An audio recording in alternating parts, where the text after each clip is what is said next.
In this video today, we're going to talk about how you can break off 1 acre, 2 acres, or maybe 10 acres from a larger piece of land.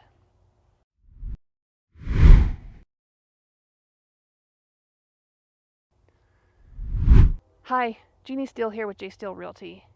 And one of the questions that I get asked the most is, can I have a surveyor come out and just survey off 1 acre or 2 acres of this 10-acre lot where the owners are willing to sell me the land? Well, possibly that you can do that. But it's not as simple as just calling a surveyor and having new boundaries put in. It's called a subdivision. So 5 lots and below is a minor subdivision. Anything over 5 lots is a major subdivision.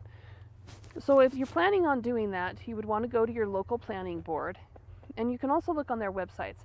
Most planning boards in the state of Montana have their subdivision regulations and processes on their websites along with the fees.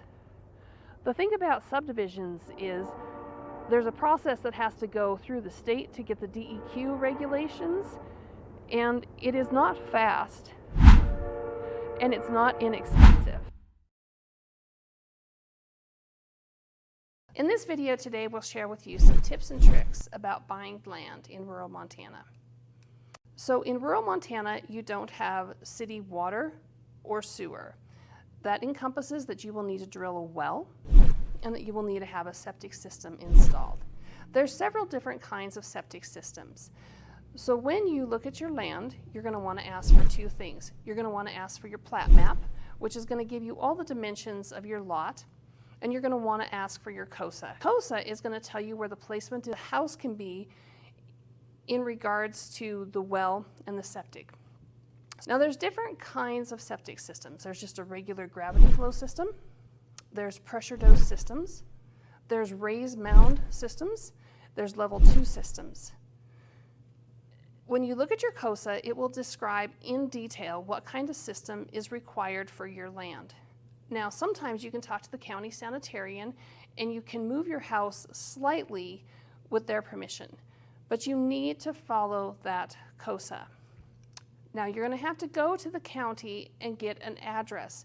And once you apply for an address, then you can apply for your septic permit. Now your well, you'll contact an independent well driller. There's lots of reputable well drillers all over Montana. Something to keep in mind right now, with the influx of people moving into Montana, regulations and whatnot are being looked at slightly different for your septic system. So you're really going to want to be in touch with your county sanitarian before you buy the land. You need to know how much an estimate of your well and your septic are going to cost. A regular gravity flow septic system in the county that I live in cost about $6,400. Some of these more advanced level 2 systems could cost from $20,000 to $50,000. It depends on the installer. So it's really something that you want to think about and that you need to be educated about before you purchase the land. Another thing that shocks some people when moving into Montana is in different areas, because of the bedrock, sometimes they require 10-inch steel on a well. If you have a well with 10-inch steel and you're going 600 feet to find water, that is a huge expense. So when you're looking at your land, again, before you purchase, you're going to want to look at your plat map.